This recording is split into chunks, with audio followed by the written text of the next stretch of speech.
Video guys, ayan, magluto tayo ng green leafy vegetables with dry baby fish. Dry baby fish. Baby fish, may kaya maliit man siya guys. Kaya baby siya, baby fish. Baby fish, yung maliit na, yung malalaki is mother fish yun at father fish. Ito yung munggo, tinulang munggo. Ay, ano ba ito? Ayan guys, with coconut milk. Yummy, yummy. Yummy. Ayan. Coconut milk.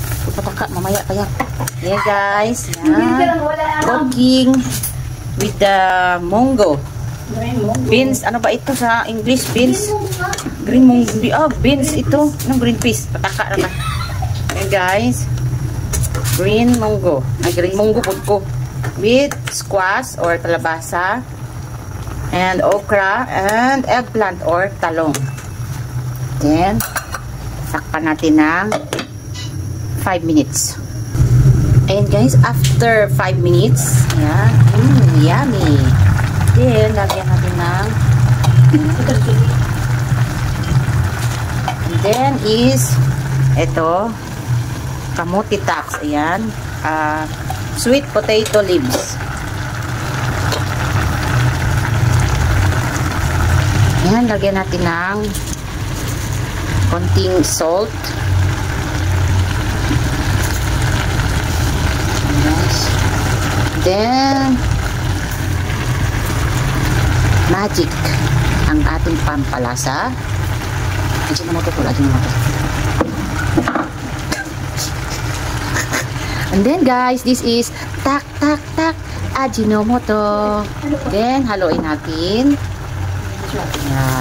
Ayan, medyo ilaw pa yung ating kalabasa. Saan naman lutuan? Habon. Wow, yummy. The Filipino ulam, vegetables. Sarap guys. And guys, another 5 minutes. And then guys, after 5 minutes, ayun na itsura. Then, lagyan natin ng another milk. Coconut milk. Ayan. Ayan na yung final look. Sarap. This is the Filipino food. Green leafy vegetables with beans. Okay. I think luto na yung kalabasa natin. Oh, hindi pa. Okay. Marami po tayo guys. Ayun guys, after 5 minutes, ayan. Yan na yung final look. Pwede na siyang ihain sa ating pamilya. Ayan. Happy cooking everyone! Ayan.